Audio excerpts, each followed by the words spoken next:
Welcome to Ministers Talking a weekly program where Rev Briz and Rev Z and their guests chat about current affairs, world events, spiritual principles, and any old they want to talk about. Based on the New Thought philosophy and ancient wisdoms, Ministers Talking shares a visionary perspective of the evolving spiral called spiritual living. Join us each week as we explore the emerging paradigm of life on planet Earth and beyond.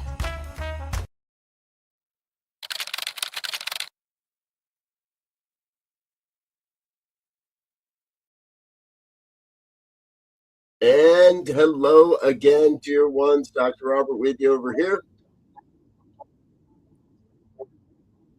Rev Z right here. And this is Ministers Talking Shit for almost the last day in January. Just seems like January's taken 3 years so far this year. So it's the end of January. And we've, well, you know, Z, we were talking beforehand. I always thought that New York City was Gotham City. I always thought Gotham was New York. However, it would appear that Batman has left New York and is now showing up in Santa Clara County Council meetings in California ahead of the Super Bowl. Folks, you've got to see this. And we want to share this with you this morning. This happened just recently at a Santa Clara County. Go ahead, Z. The overlay's still there. Oh, yes, thank you. We're having a little bit of lag time here between myself and Z this morning. There it is. Okay, folks, you got to see this. This is Batman in Santa Clara County.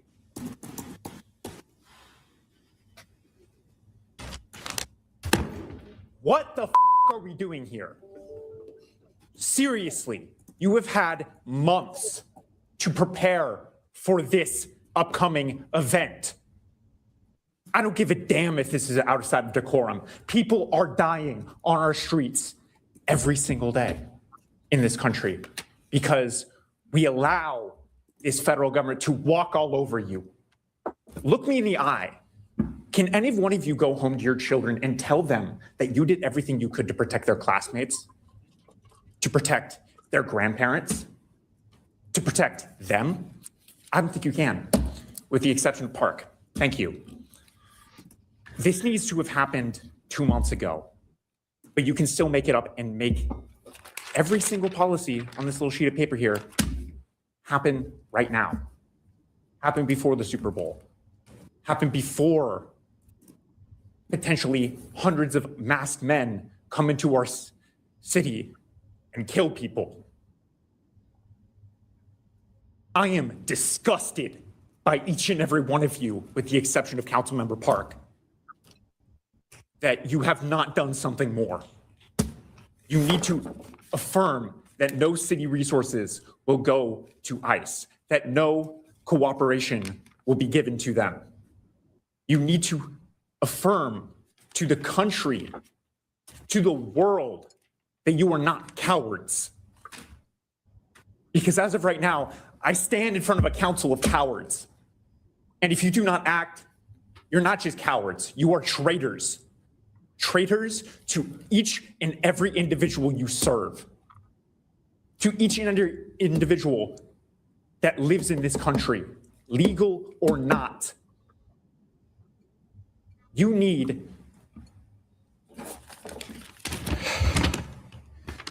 to do something about getting these policies into writing, ensuring that your officers do not cooperate with ICE, ensuring that they cannot use city resources, that they cannot tap into city data before more people die. Yes, more people die. I don't think I need to go into how many people have been shot, how many people have been taken, how many children have been abducted and used as bait.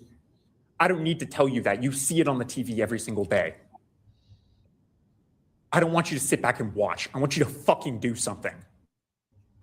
Each and every one of these people who have came up has been very polite, very earnest, very kind, pleading you, begging you to do something. I'm not begging you. I'm fucking demanding that you act with some semblance of a fucking spine. Do something. Thank you, Mr. Ortiz.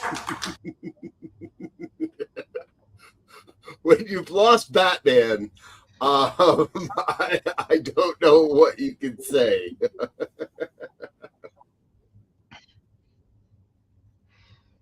You know, we when we've gone to Batman, come into the city council meeting to state the obvious, we are in a serious situation.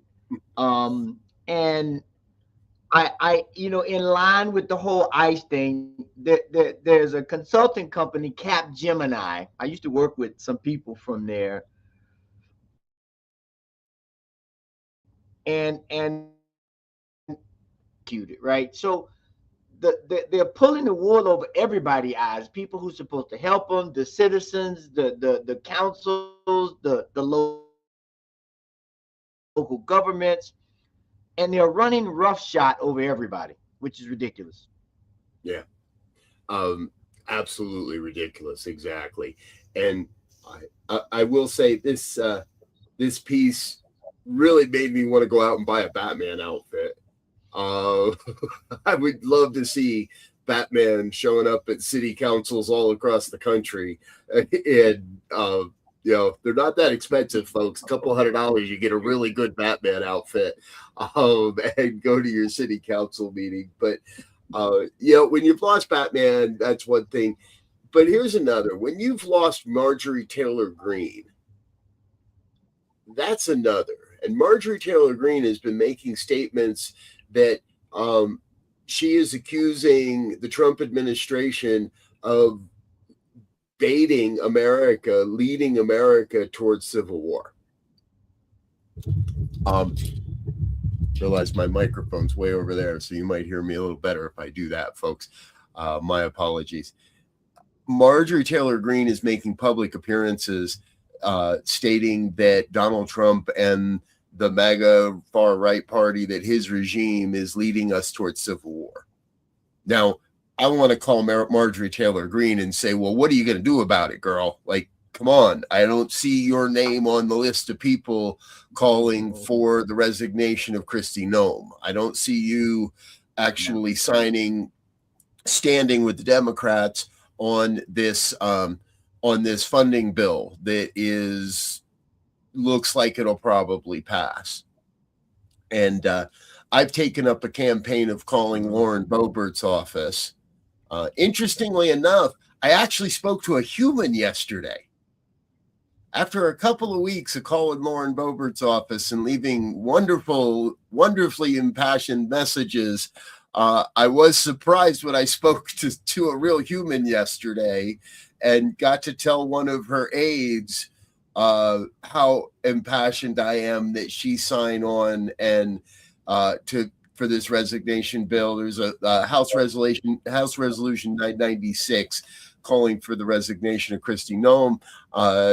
That I couldn't tell whether the aide just wanted to get rid of me and was entertaining me, or actually was they were very good at not playing their hand. But well, I wonder if he actually went and told her, Guy Brzezinski called back again. I'm wondering if my name's getting known around Lauren Boebert's office there in D.C., because somebody's listening to those messages every day. I don't know how much of them they're listening to. Right. Well, you know, we you know, I hear the whole Civil War thing, but I might throw a bet on one of these new betting sites for a world war. Goodness gracious, we got a whole armada going over to Iran right now. The I think it's the USS Abraham Lincoln and all of its crew. They just made an announcement that they're going to be retaliatory tariffs on anybody giving oil to Cuba. right? And those, I Yep. mean, those are far away. But when you look at the stuff that's being stirred up all over the globe, not to count all those things that Ukraine and Somalia and all the different things that are going on, we are putting ourselves, we as the American people or the American society are putting ourselves in a place that, you know, there's the law of momentum. And up to a certain point, you can stop a moving object. But once the law of momentum kicks in, you need to just get out of the way. And we're headed, it seems, unfortunately, to the law of momentum taking over, you know, at some time very soon if we keep down this same path. Yeah. You know, I saw a post this week, and I really wanted to just write the author and say that doesn't help.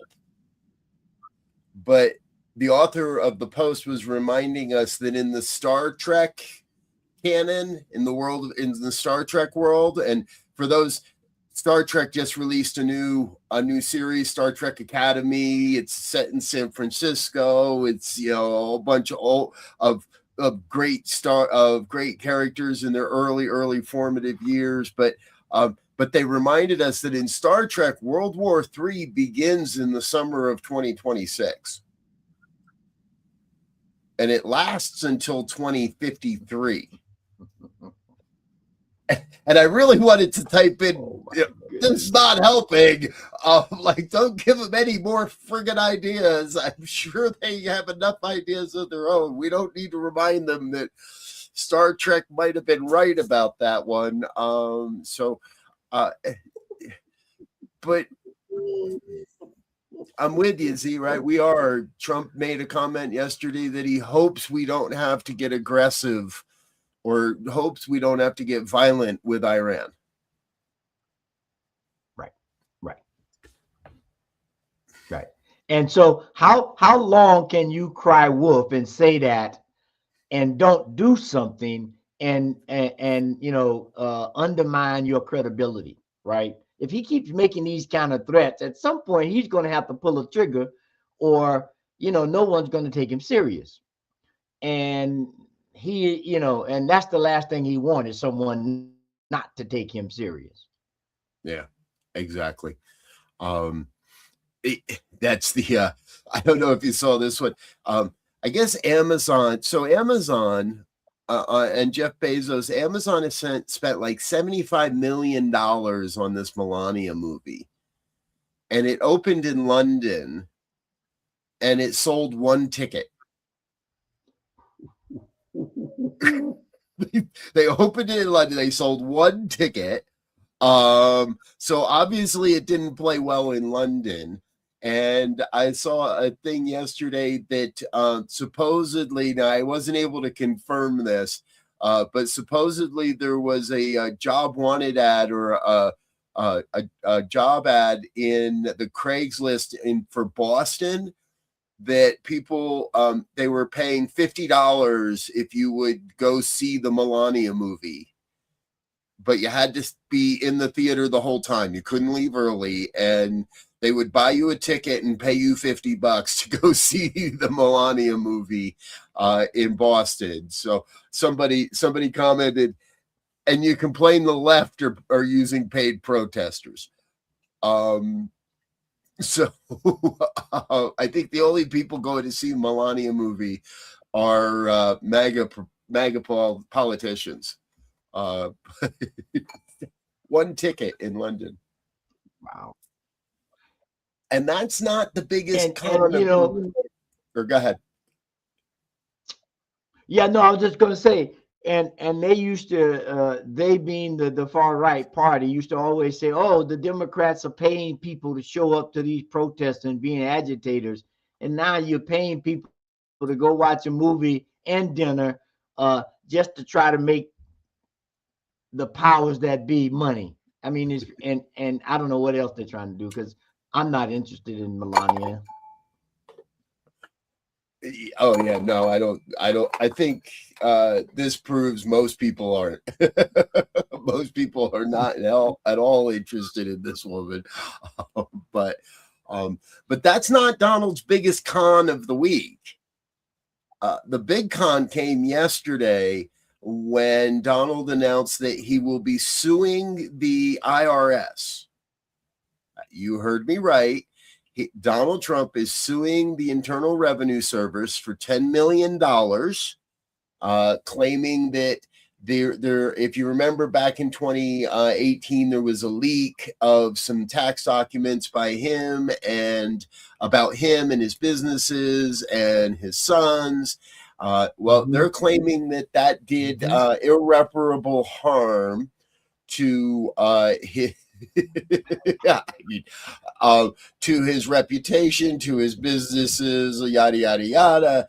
And my immediate thought is, wait a minute, doesn't he control the IRS right now? So he's suing our country for $10 billion. I have a pretty good feeling he's going to direct the director of the IRS to settle this out of court for some astronomically large amount of money that's relatively close to 10 billion. Yeah, we'll settle that for $9.5 billion. That sounds like a good idea. And that money's going to come right out of all of our pockets, people. It's going to come right out of the American people's pockets. So my family, I actually have a check that I have paperwork from the IRS that they owe me money. And we've been waiting on this check for probably close to 9 or 10 months now at this point. Since we got the check. We got the check sometime. Maybe it's a year since we got the notice that we're due a refund and they're going to yada, yada, yada. And I'm going to, I'm still waiting on my Doge return, on my Doge tax check return. I'm still waiting on a number of tax breaks we've been promised. But now we're going to sue the IRS for $10 billion. Again, it is part of the distraction campaign that is being spread across not only the country but the globe. I know, and we've all heard about the appearance of Donald at Davos, at the World Economic Forum. And so now a group of leaders, Canada is included, and a lot of the EU, are setting up a buffer group to make a stand that might does not make right, with all of the rhetoric that was put forth at that podium when the president spoke. And so, I mean, again, it's this divide and conquer, this disparaging way of talking, the way of setting people up, that just makes it easy, in my opinion, for him to exercise his, Project 2025, which he said he doesn't have, but I don't know what the count is, but I'm sure it's over 50 now. Yep. Over 50% has been filled, and we still got 3 years to go. Yeah.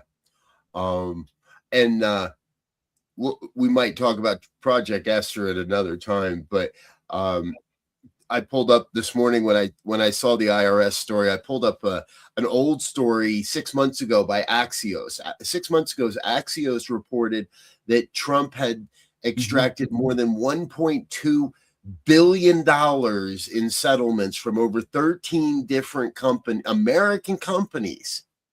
Right? People want to talk about the economy and what Trump's doing from the economy. He's pulling money out of American companies left and right. Things like Paramount, ABC, other huge settlements, $500 million from Harvard. What would Harvard do with $500 million that could benefit American people other than just line Donald Trump's pockets. The man has and they brag that he doesn't take a salary. Well, you don't need a salary when you're taking $1 billion out of the economy in 6 months. That was just in the first 6 months of 2025. I wasn't able to find any data on what he settled in the last 6 months. But now he's going to sue the IRS for 10 billion and settle on, I don't know what, 5 maybe. Like, the man, and I want people to open their eyes and see how much money this man is taking out of the pockets of American taxpayers, whether directly or indirectly, because I'm pretty sure some of that money from Paramount and ABC and others would have gone into investors' pockets. So if you're an investor in this in this country and you're still supporting Donald Trump's plans, he just instilled a new head of the Fed, of our central bank. It's confusing and disgusting, and it makes me want to go puke.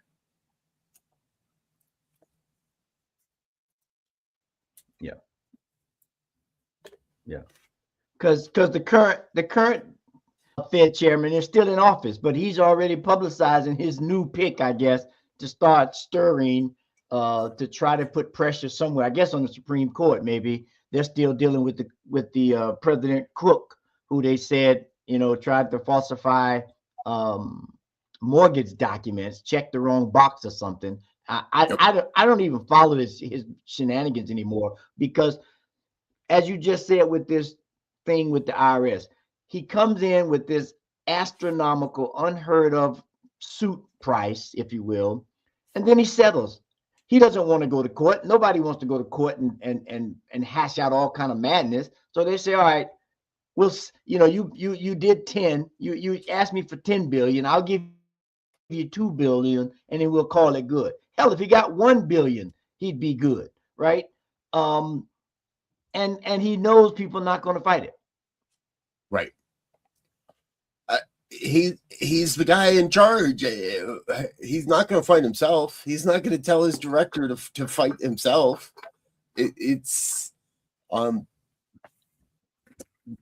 And what we can do, folks, is we say this all the time.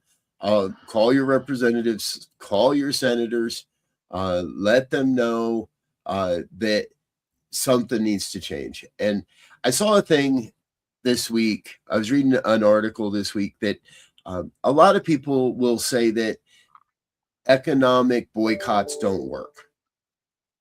Well, Amazon laid off 14,000 people last month and announced this week they're going to lay off another 16,000 people this week because business is down at Amazon. So if you think economic boycotts don't put some pressure on these guys, it does.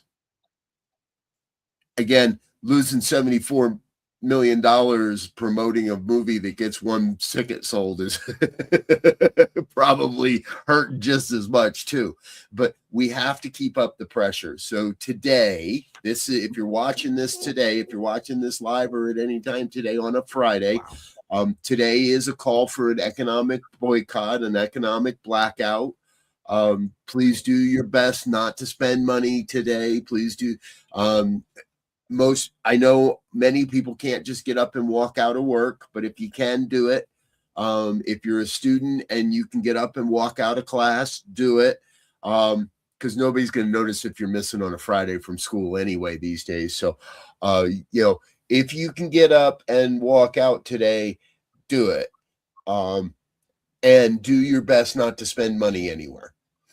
And the reason I share this is this article I was sharing said, this is one of the major pillars on how you overthrow an authoritarian government. You have to take away the pillar of economics. You have to take away the pillar of media, right? We have to stop watching the far right media. We have to do our best to not allow the media and to call on the media to to not feed this. We have to call on our legislature to do something. Now, it would appear there are some Republicans that are starting to grow a spine. And my understanding is the funding bill for DHS is getting cut and slashed pretty heavily. We'll see what really happens. I believe the Senate is about to vote today. It would appear outlets are reporting different things. Some are saying we might see a short economic or a short government shutdown. I wonder if that would include ICE or not. Some are saying that we're going to avert a government shutdown. But we have to keep up the pressure on this government to say, no more. No. And I mean, you know, things are happening so much on all fronts. I mean, everyone's aware, I'm sure, of all of the weather changes and catastrophes we've been having that we had last week. They're set up again on the East Coast to have them again this weekend. And in the midst of all that, there's these reports that are starting to come out now of major climate faux pas, if you will, with all of the gas-powered plants that are being used to power AI. Now, I know there's a lot of plus and minus on AI, and I like AI. If it's used properly, it can be very effective and time saving. But at some point, I have to look at what cost, though. If we're going to destroy the planet, AI is not going to be even usable because there won't be any planet. And so, right. You know, these kinds of things that the current administration are doing, just, I would say with blinders on, but they got that they know what's going on, so they don't have any blinders on. They're just taking carte blanche and doing whatever they want to do to create havoc and cause untold damage for generations to come as they continue to push everything in their agenda. Yeah. It's very, very true. So, and I agree with what you're saying, right? And some cities, some communities are starting to push back against these big data centers that are necessary for AI. Now, I see a lot of that is also that there's a lot of big tech companies that are just roughshotting over the communities and not keeping the promises they make. And there's a lot of that backstreet foolery going on, if you will, around this. And a big part of this is American public has started to use AI basically as like every search engine wants you to search with AI now. And we're using it as, how do I find the best recipe for brownies? Where the best use of this technology is not just to search for who's got the best brownie recipe. The best use of this technology is to automate business, automate operations and systems, and do deeper research towards solving the problems that we have. Here in America, it would appear, the reporting I'm seeing is that we get really lazy and we just use our chat GPT to tell us how to get to grandma's house.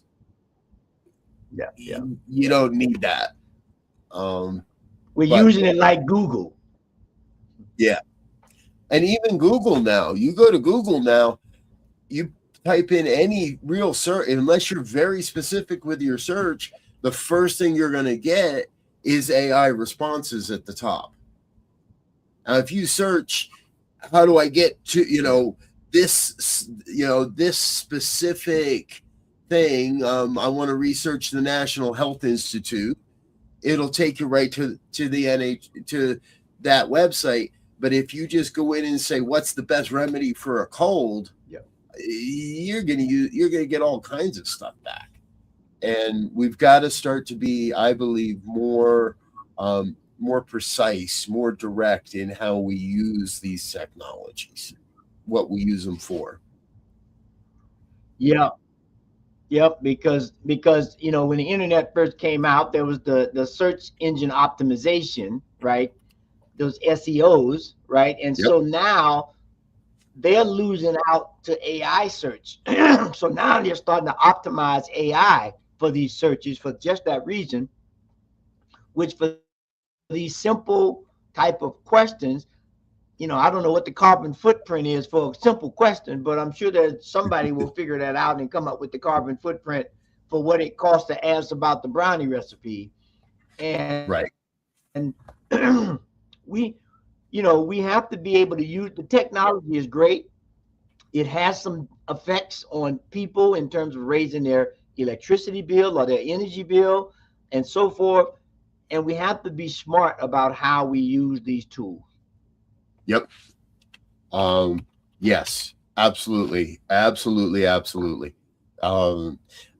It's a very, very tricky scenario on because I do love it as well. It's helped me with our network to streamline processes and look at and be able to look at what is capable and what costs might be to initiate various and to put in different initiatives and stuff. So let's use it wisely, folks. Let's think before we just jump on our ChatGPT account. And I heard a story yesterday that was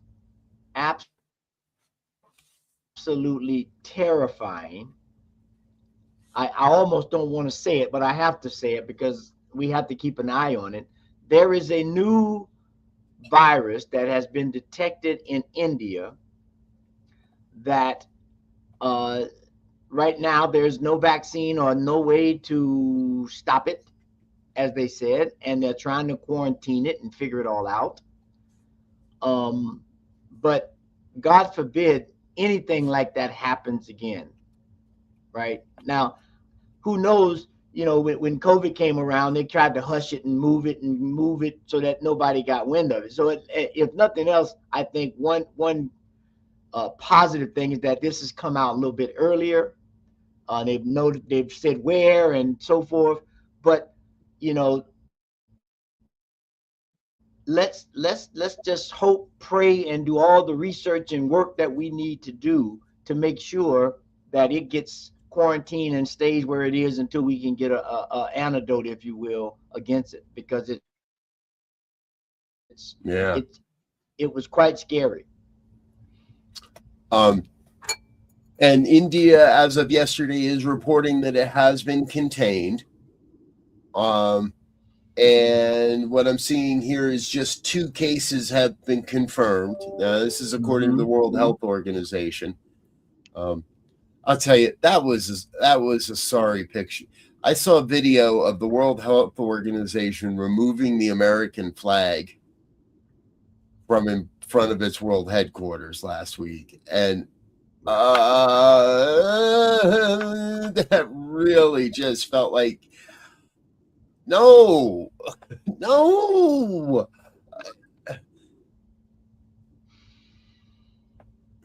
Public health is important. Yeah. Yes.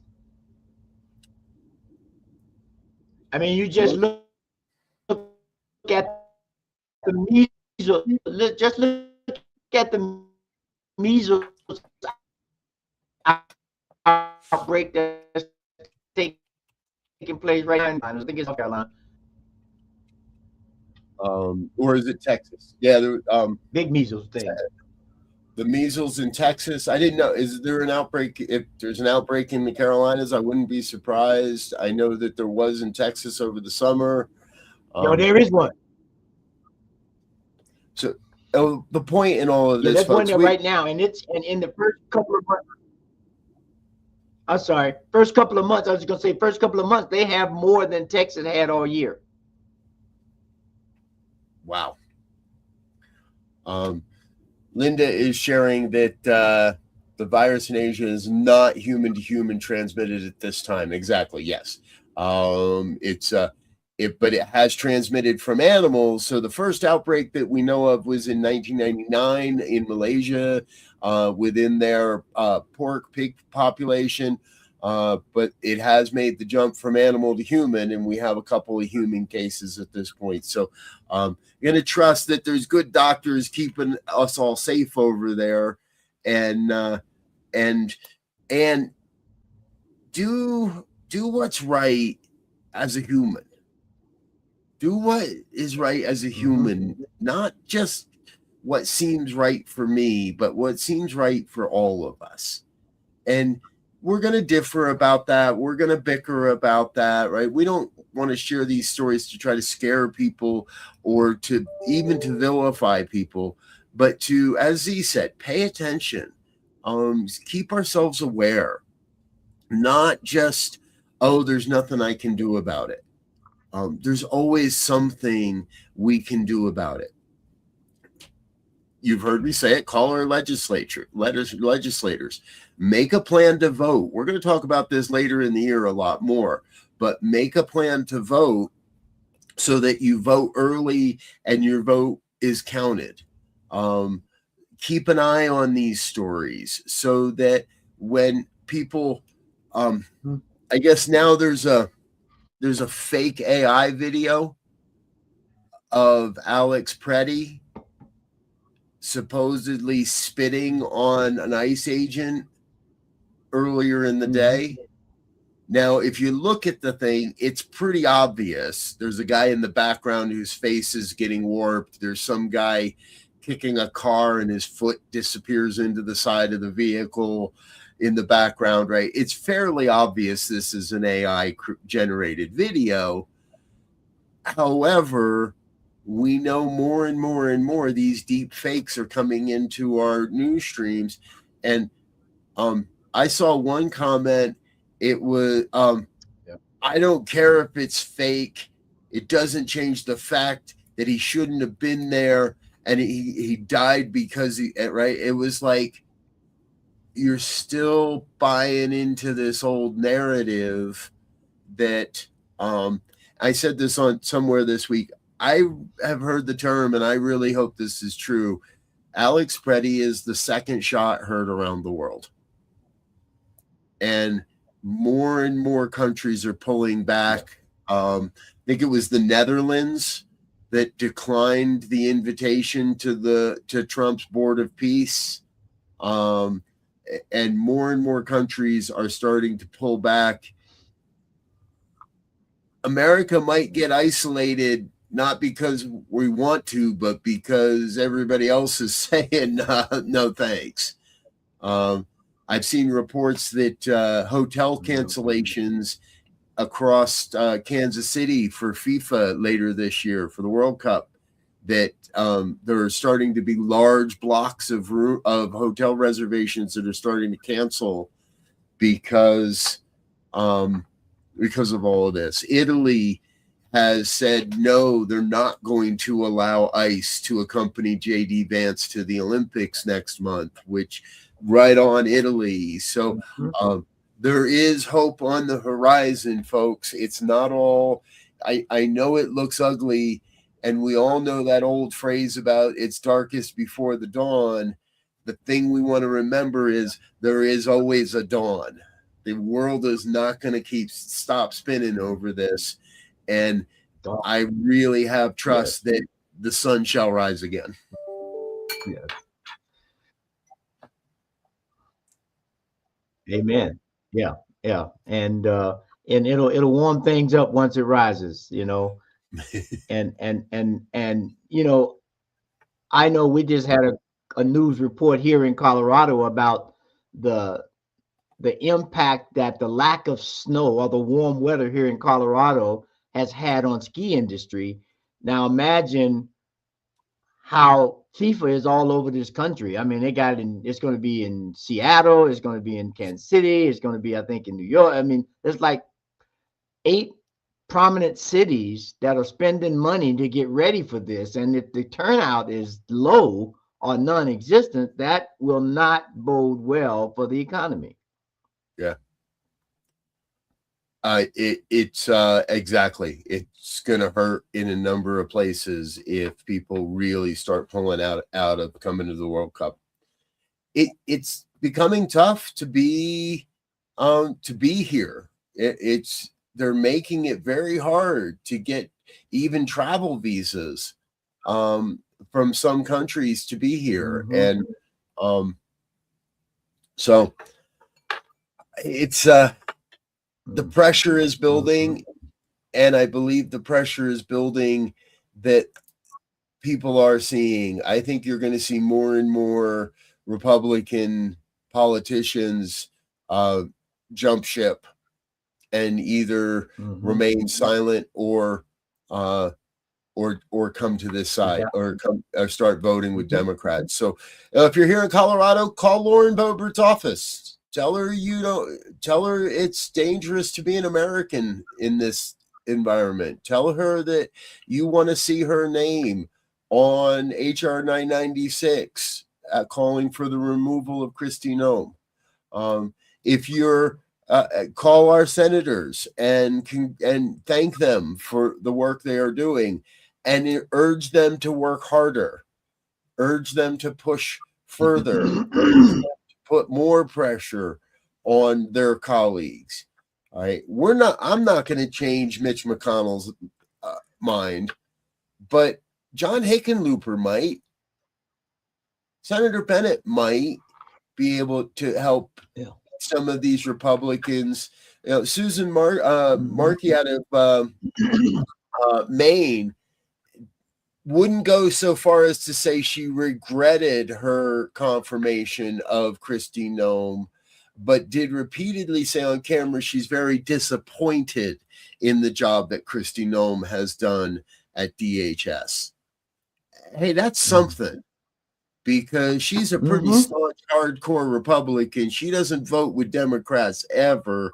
And for her to say she's disappointed in the job Kristi Noem is doing is something. So keep the pressure up, folks. Keep the phones ringing in DC. And hey, maybe you'll get lucky and actually talk to a staffer like I did yesterday. Couldn't get him to answer a question, but he at least listened to my statement and assured me he would let Representative Boebert know I had called. So, but it might be time for me to call again.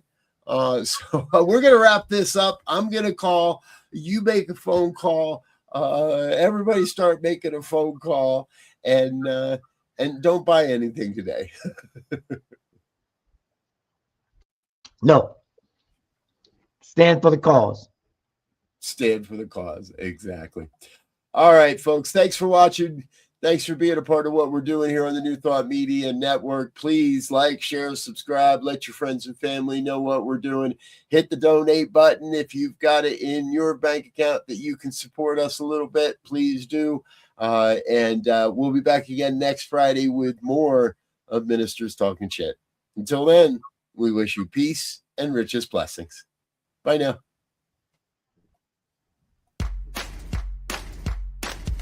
And thanks for listening to this week's episode of Ministers Talking. We'll be back again next week with more commentary on current affairs, world events, and any other our ministers want to talk about. And if you found value here, please share our with your friends. Until next time, peace and blessings.